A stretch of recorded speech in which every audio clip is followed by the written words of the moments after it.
Hello, I'm Dr. Rhonda Johnson. It's Thursday, June 5th, 2025, and June is PTSD Awareness Month.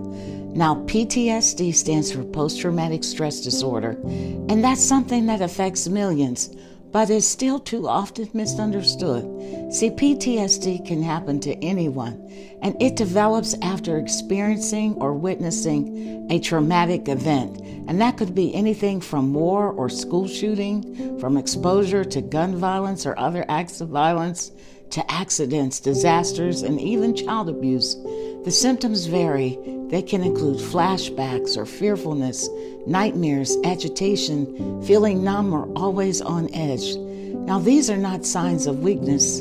They are signs that someone survived something deeply painful. Fortunately, most people who experience a traumatic event do not develop PTSD. But for those who do, especially survivors of war and conflict, which have 3 times the rate of PTSD than the general population.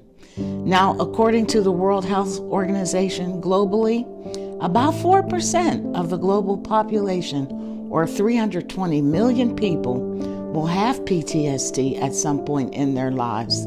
That's a lot of people.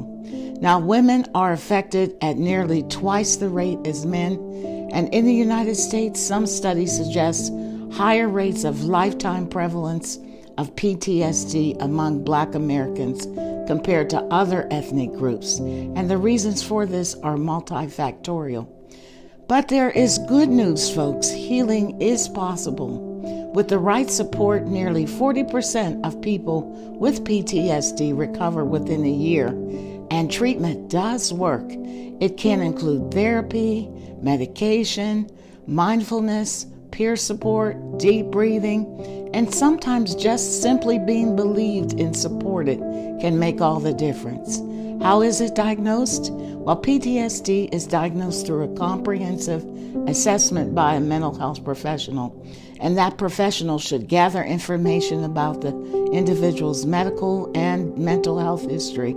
And there are standardized evidence-based criteria and tools to help with the diagnosis. So here are a few practical ways to support someone with PTSD or yourself. Stick to daily routines when possible. Talk to someone you trust, but only when you're ready. Avoid alcohol and substances. Prioritize sleep. Get moving and be active. And practice stress reduction practices such as deep breathing. In closing, PTSD is real, but it's treatable, and nobody should have to suffer in silence. Let's check in on each other. Listen without judgment. And if you're hurting, please reach out. Healing isn't just possible, it's powerful. And if you're in crisis and you need help in the United States, call or text 988 for the Suicide and Crisis Lifeline. It's available 24/7. And even veterans can press 1 to reach specialized support. That's my message today. Take care and be well.